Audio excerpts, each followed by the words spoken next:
Okay, I'm pulling on my driveway. We all know what that means. It's time for another drive to work.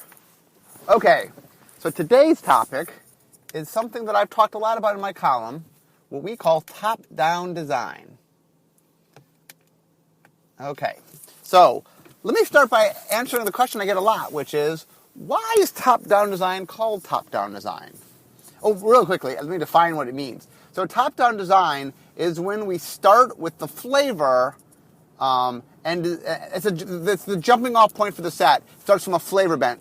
Theros and Innistrad are examples of recent top-down designs. Like, oh, we're going to do a gothic horror world. Oh, we're going to do a world inspired by Greek mythology.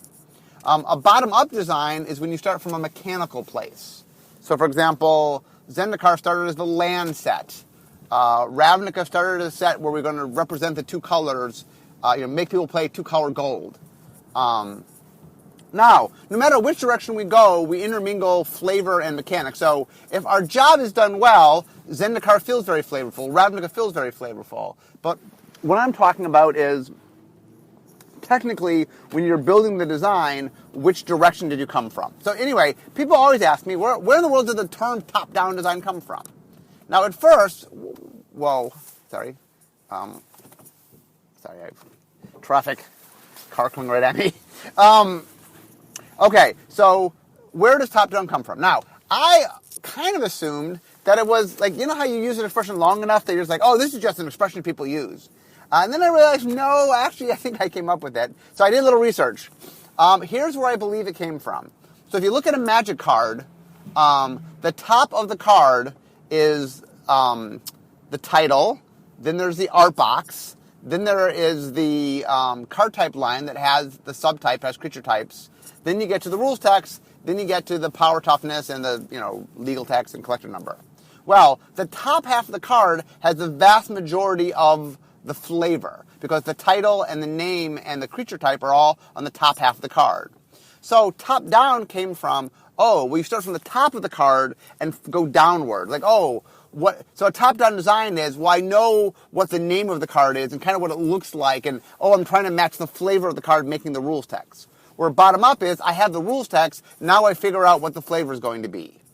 Now, we have an awesome an awesome creative team.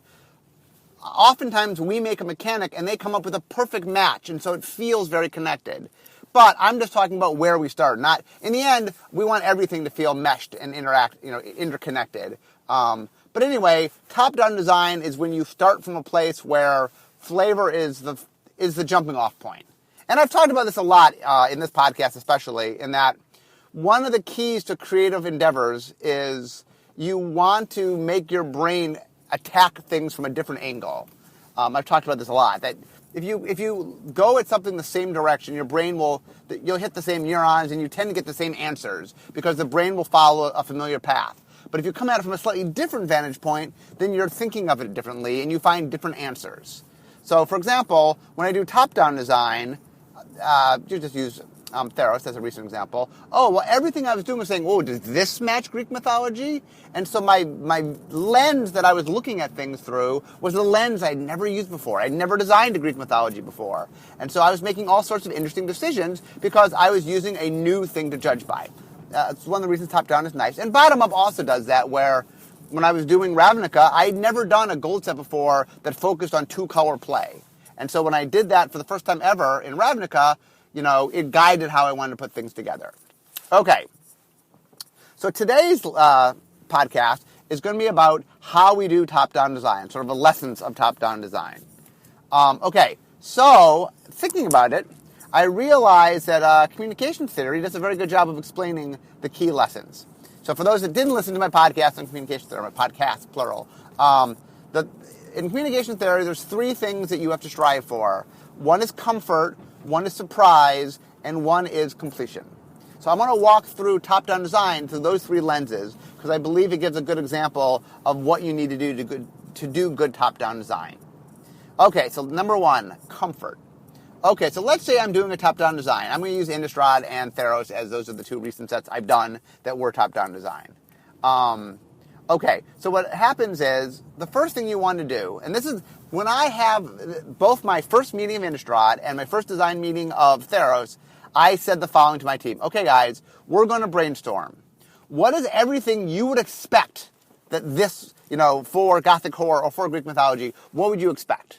So, for example, in Innistrad, we started writing up the board. We're like, well, we expect vampires and werewolves and zombies and ghosts, and we'd expect, nighttime and candles and bump in the night, and we're just writing everything down that you can think of, victims and everything that you could think of that Gothic horror would be to you.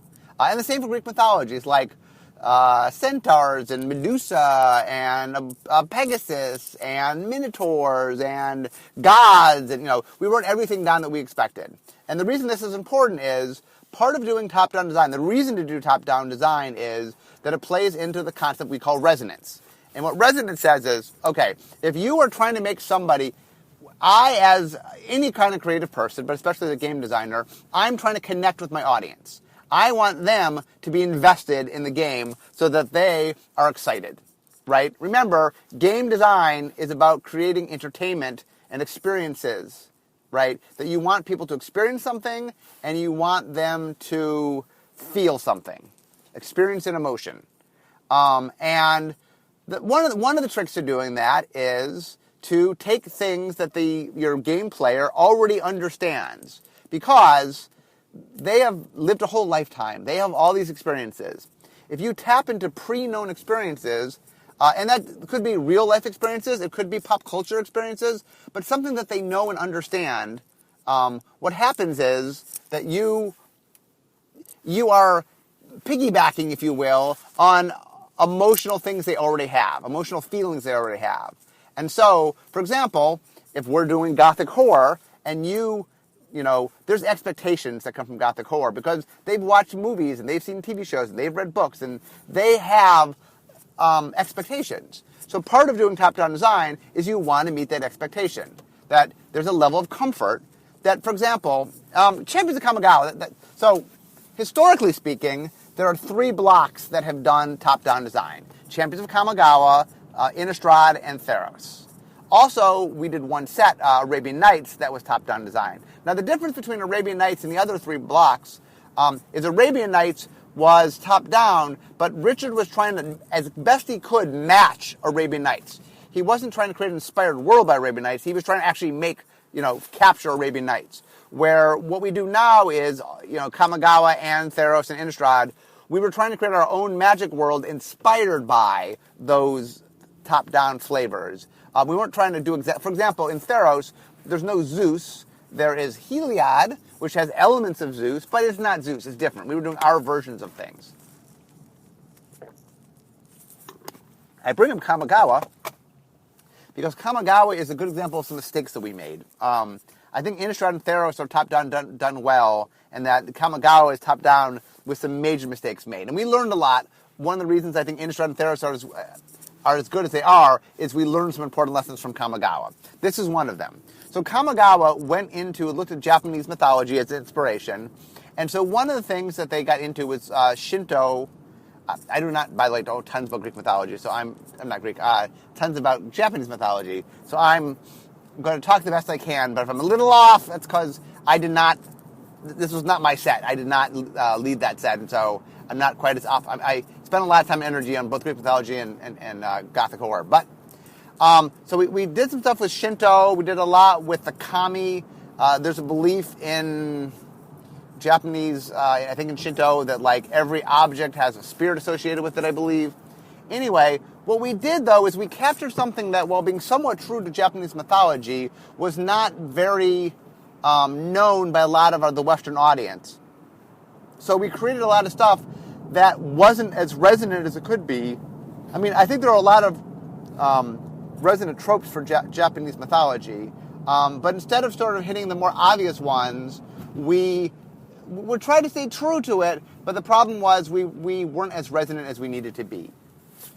And in fact, Kamigawa also taught us that it's very, very important that when people first experience your top-down, that the thing they expect is there at common. You want them to run into the stuff they expect first. So if you're doing Gothic horror, well, you want the monsters to show up pretty quickly. You don't want like all these unknown things sitting in common. You want your vampires and werewolves and zombies and ghosts and stuff sitting right there. And same with Greek mythology. You want your minotaurs and your centaurs and your cyclops and the things that you would expect. You just want the people to see them quickly. Okay? Now, the idea is that doesn't mean you can't ever do more obscure things. 100-handed ones would be an excellent example, which is we have 100-handed ones. If you know Greek mythology, it's a big part of Greek mythology. We didn't want to not do it. We wanted to include it. And we wanted to have a reward for people that really knew the source material. But unlike Chimps Kamigawa, where we put some of that stuff at low rarities that people just didn't know, 100-handed one is rare. It's like you're most likely not. It's not going to be the first card most likely that you're going to open up and see. And the idea is one of the lessons of top down is make sure that your ASFAN, your low rarities, are things that are comfortable, that represent the thing you want. Because one of the things that's important is that when you are trying, the point of top down is to connect with your audience on an emotional level, right? You want them to go, oh yeah, oh, you're doing so-and-so? Oh, is there this? Yes, there is. Oh, is there that? Yes, there is. You want the audience to be hoping for things and deliver on most of that. For example, if I went on the street and pulled Magic players and said, okay, when you think of thing X, what do you think of? When you think of Greek mythology, what do you think of? I want us to hit most of those top 10 answers. Now, I'm not saying all those answers have to be the major thrust of what's going on, but if you ask people and they really, really think there's going to be a Gorgon, well, I kind of want to make sure we have a Gorgon. Like Greek mythology, Medusa is pretty central to Greek mythology. I'm not saying we need a lot of them, and obviously we didn't have a common one, but we did have an uncommon and a rare that were high profile, and like, hey, you want to see a Gorgon? We got a Gorgon for you. And a lot of what we also did in top-down design is you look at what Magic has done before to see if the things that, for Greek mythology, one of the things that Ethan Fleischer, I had him do some research ahead of time for Theros, and he wrote down a booklet. And the booklet mostly broke into two categories. First category is, what are things we would expect to do that Magic has done, and what are the things we would expect to do that Magic hasn't done? And we wanted to make sure that things Magic had done, that we had enough of those there because there was a base already built up. One of the examples was, I knew I wanted a little bit of tribal, not tons, because the way the set played out, as I explained during my lengthy Theros podcast, that we found that in what people knew Greek mythology, they didn't think of races together in the same sense like they would in Innistrad, where monsters, you do kind of click together. But I knew I wanted some tribal, so I went and I said, what is the tribal players would most expect and want? And I decided it was Minotaurs. Minotaurs have done a little bit of tribal stuff in the past. Homelands, obviously, they did some tribal. I know Didgeridoo was very popular. I knew that there's this desire for Minotaurs and Minotaur tribal. Okay, Minotaurs are super resonant, even though, ironically, actual Greek mythology is one Minotaur. In our world, there's many Minotaurs, not one Minotaur. And it's become a race that Magic has used quite a bit, so that seemed like a very good place. Okay, so first off, number one, comfort. Figure out what your audience is going to expect, deliver on expectations, make sure that expectations are at low enough rarity that is what your audience is seeing. Okay, time to move into the second part, surprise. Okay, so now that you're doing something, it's important that you do everything you can to capture the stuff that people expect, but then you want to make sure that you add some unknown element to it. So, for example, I will use Theros because there's a clean example here. So, we wrote on the board what you expect. And as we wrote things on the board, it became crystal clear that there's an expectation of gods. Gods are about as central to Greek mythology as you get. But, while we wanted to deliver Greek gods, we wanted to surprise the people a little bit. And the reason is, when we do a top-down set, our goal is not, like Richard was doing Arabian Nights, our goal is not to just capture 100% in which it's just that thing. We want to do our spin on it. We want to make it a magic thing. And so with the gods, as I explained in my Theros podcast, we wanted to take the essence of Greek mythology, which was the gods, and the essence of magic, which is the color wheel, and put them together. So what that meant was we ended up making 15 gods, 5 major that are monocolor, 10 minor that are two-color, and each one of them had to embody either the color or the color combination that they were god of. And then what we did is we chopped up all the existing Greek gods and took elements of them to make our new gods. Now, why did we do this? Because there's a level of comfort. You expect gods, we have gods. You, in fact, expect attributes of gods, we have attributes of the gods. But we've mixed and matched them in a way to make something new and different. And that is important for top-down, I feel, that you have some newness to it. Now, even Richard doing Arabian Nights, which he was trying to capture, did make up stuff, While Arabian Nights might have had jinns and ifrits, Richard made up specific jinns, specific ifrits. He definitely gave us some spin of his own to it. And in Magix, now, Theros and Innistrad, even more so. We definitely took our take on things. Yeah, they're gods. They're our gods. They're color wheel gods. They're magic gods. And the reason that is important is that essentially what you want with a top-down set is you want to create comfort, meaning you want to draw the audience in. Oh, and here's something important. I use Innistrad to make this out, which is one of the fights you'll have sometimes is trying to be realistic to your source versus fighting expectations. For example, in Innistrad, we were doing Gothic horror. In Gothic horror, the zombies in Gothic horror, there's not a lot of them, and probably the most famous is Frankenstein's monster from Frankenstein. Now, if you know the actual story of Frankenstein, it's a story, he actually is an intellectual, the monster, that he is intelligent, that he has conversations. The idea of Frankenstein being like, Frankenstein, that's modern. That is not a old school version of Frankenstein. That's not what the book does. But that is what people expect. And likewise, when you say zombies, people expect what I call Dawn of the Dead zombies, which is, the zombies that kind of slumber and are dead and aren't really bright and brains. That's the kind of thing you expect. So when we say we're doing zombies, well, people are going to expect Frankenstein's monster, but the universal style Frankenstein's monster, not Mary Shelley, and they're expecting Dawn of the Dead zombies. Well, guess what? That's what we're delivering. Did that actually match our source material? No, it didn't. But that was the expectation, and you cannot fight expectation. If your audience expects something and you're trying to deliver to it, you have to match what the audience expects. And Theros, the other example, is the Kraken. Kraken's from the Scandinavian mythologies, not from... now there were sea serpents in Greek mythology, so it's not a crazy stretch, but we knew, thanks to... what's it called? Clash of the Titans, both version movies, that, release the Kraken, that people expected a Kraken, and they'd be upset. So we made sure to deliver that, that even though it's there. And my other example of this is, Richard Garfield made a game that was called What Were You Thinking? Its design name was called Hive Mind. And the premise of the game is that you get a topic, and then you're trying to write down the answer that everybody else is trying to write down. Okay, so one of the categories one day was insects. And it turns out that one of the top answers was spider. Now you might say, what? Spiders aren't insects. Well, you see, it didn't matter. The goal of the game is to write down what other people wrote down, not be correct. It wasn't actually write down 5 insects. It's write down the 5 things you people will think of when you tell them to write insects. And not only that, what do you think they think other people will write? So the funny thing is everybody in that room might have thought or might have known that spiders weren't insects, but enough of them thought that other people might not know that they wrote down spider, and the correct answer was to write down spider. So when doing top-down, you do have to match expectation.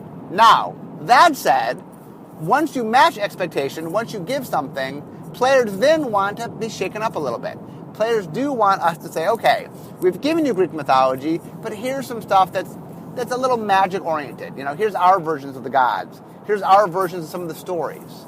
We definitely captured a lot of things from Greek mythology, but we put our own twist on them. And the fun of that is, once you have the comfort level, once you're doing Greek mythology, you're doing top-down Gothic horror. Oh, yay, vampires, yay, Greek gods, whatever.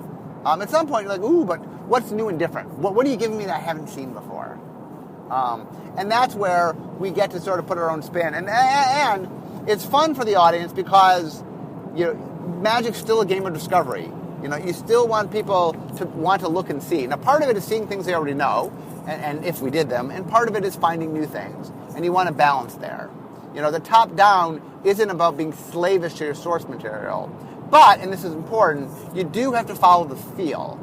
Meaning, everything you add has to have the right feel to it. We can't just do Greek mythology and go, hey, look, it's, something out of Norse mythology that has no connection to Greek mythology. You can't just go, here's Thor with his mighty hammer. You're like, what? That's not Greek mythology. So you have to sort of make the thing fit. Okay. So now that gets us to the third part, which is completion, which is that it's not just about making individual pieces. One of the things that I talk about a lot, and this is, the completion aspect of design talks about this quite a bit, which is you can't just think about your designs in isolation, meaning if you just make every card and don't think about anything else in the set to make each card, even if each card in a vacuum makes total sense. For example, let's say I say, okay, I'm going to do a Greek mythology set. And I make a card, and I forget about everything else I'm doing and just make a Greek mythology set. Those individual cards in a vacuum might be awesome cards. But the thing is, you are working together. Your game does not live in isolation. Your cards do not live in isolation. And so you have to be very conscious of how things interconnect. Especially in Magic, a game in which people will take cards and put them in their deck. Meaning, and this is important to remember, we, as trading card game makers, are making a game in which we're giving you components. Now remember, when I talk about trading card game, that is a really, really important distinction. That most other games, when you take the game and open the box, when you open your box Monopoly, it's an experience that's it's not unique. Every person opening a Monopoly set, or a basic Monopoly set, is getting the same things. And if I go to my friend's house and he has the same Monopoly set I do, we're going to play the same game. Not true for Magic. Magic, it's different. When I go to my friend's house, if I'm playing with my friend's Magic cards, they might just be different cards, or I'm playing against his cards, they're different cards. And that is one of the things that makes Magic a very different game. But remember, people are going to experience their game by taking the components and putting them together. And so our job as trading card game designers is to make sure there's cohesion. Now, in top-down design, what that means is I have to be very conscious of how things fit together. For example, let's take Innistrad as a clean example in Innistrad. I was trying to tell a story of the monsters impeding on the humans. Really what it was a story of the humans in peril where things were bad. Remember, in story, you want to start your story from the farthest end away from where you want to end up. Well, the ending of our story was the freeing of Avacyn, and the good guys come and save the day. Well, then I needed to put my heroes in a pretty bad place to make that story interesting. Well, if the heroes were, if the humans were in good shape, well, Avacyn coming back, what would that mean? No, things have to be bad. In order for things to have to be bad, I wanted to have a relationship where the monsters were impeding on the humans. Now, the monsters weren't working together. It's not like the vampires and the werewolves drew up a plan. No, the werewolves were doing werewolf things, the vampires were doing vampire things. But in order to create this sense of that they're in trouble, I decided that I needed to isolate the humans. Well, how do I do that? Well, one of the ways to do that was to create structures that I left the humans out of. So, for example, I did a bunch of cycles in which the monsters all got stuff, but the humans didn't get things. And the idea being to get the sense that the humans were distinct and separate from the monsters and make them feel isolated. I tried to isolate them in my design. Now, there's no way for me to do that. That is a design that only works in conjunction. Now, the good thing I have going for me is I was doing top-down, that top-down was humans were the victims. The reasons we had humans, and the reasons we did human tribal for the first time, was it was very important to me that the victims got represented. Why? Because in horror stories, the victims are a key part of the horror story. You don't tell horror stories without victims. And the victims are human.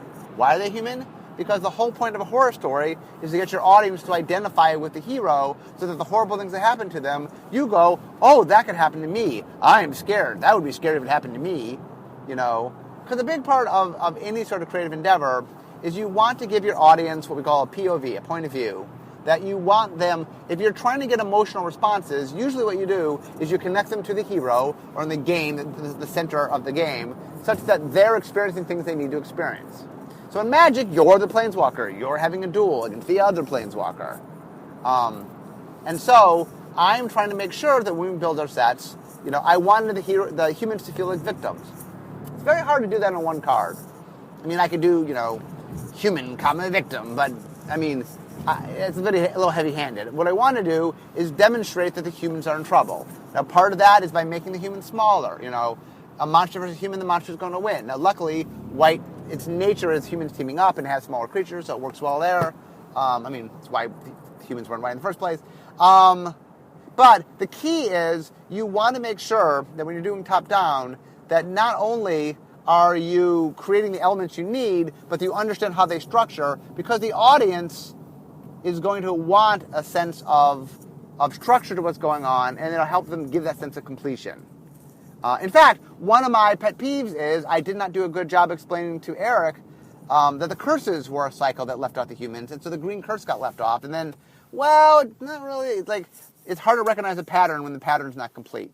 Having cycles of 4, you really need all 4, and that was me dropping the ball in that one tiny area. But I'm just saying, it's that notion of completion that's important. Okay, now I've gotten off the freeway, which means I'm not too far from work, so let me start to do some recap here. Okay, so when you're doing a top-down design, you start and make sure that what you're doing is resonant, that there's comfort, that you are capturing the things people expect you to be capturing. Then we get to surprise, which says, okay, make sure that not only do you capture what people expect, but you put some twists on it that are your own. That when people come to see something, yes, they want familiarity, but they also want some sense of identity, that you are doing something that's giving it your own spin. That if for example, like in movies, I didn't bring that up, but let's say you're going to take a classic story. Hollywood's getting into doing fairy tales right now. You're going to do Hansel and Gretel. Well, hey, you want Hansel and Gretel, there better be a house made of candy, and you want a witch, but you want some spin on it. And I believe the spin, like in the last one, was they're witch hunters, right?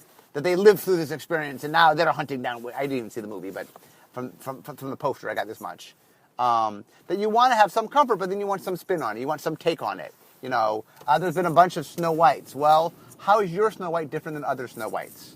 I think I didn't see these either, but Mirror Mirror, I think, was a more modern take on it, where Snow White had a little more active role. And Snow White the Huntsman, both of them, she becomes more of an active fighter. She's more involved. She's not as passive. And that's a big part, I think, of how... it just was a modern take on the story, but it had its own take on it. It wasn't just a story you knew. But, once again, I didn't see the movie, but it was called Mirror Mirror, so I'm sure there's a magic mirror. I'm sure there's an evil queen. I'm sure there's dwarves. There's probably 7 dwarves. You definitely want to deliver that there. Okay, so you have the comfort, then you have the surprise. Finally, completion says, okay, not only am I making the components, but what does my audience expect of the components? You know what I'm saying? That I can't just make individual components, that once I start making certain components, there's an expectation that other components are going to be met, right? That I have to make sure that I am not just building pieces, but building a whole, and I have to figure out in my design what my overall feel is, right? That my part of creating the resonance that I want is creating resonance in the micro and resonance in the macro. And once again, one of my ongoing themes, I have a bunch of themes, is in the macro, in the micro. That says, if you want something to happen, if you want an audience to feel something, it has to appear both in the big picture and in the small picture. In Magic, that means the set has to show it, the cards have to show it. That I want to show it through my set design, I want to show it down to my individual cards. That whatever theme I'm doing, I want to keep hitting that theme. In Theros, for example, I was trying to build up a sense of adventure. Well, I wanted cards that built. I wanted mechanics that built. I wanted a style of play that built. That my theme was hit at every level, from the micro all the way up to the macro. And remember, when you are building something, that your big device is made up of a lot of small devices, and so you want that to carry through. Okay, so top down, comfort, surprise, completion. How By the way, you told me when I was studying this in communication in school that this thing I learned about, and by the way, this completely applies to like TV and film and all sorts of stuff, and like, oh, this would be very good for game design. I'd be, wow, I was pretty kind of cool, you know. But anyway, I'm driving in. I see the Wizards building. I'm pulling my space, or not my space, a space. I would say my space. People feel like I have my own personal space, which sadly I do not. Okay, so I hope you guys enjoyed hearing about top-down design. It's something that I think we're getting better at, and something that has gone over really well. Both Innistrad and Theros went over like gangbusters. So we will be doing more top-down design. I know the future 7-year plan, so there's more top-down design coming. It's not every year, A, because I think we want to mix it up, and B, because there's not an infinite number of things we can do top-down design. It's a lot smaller than you think.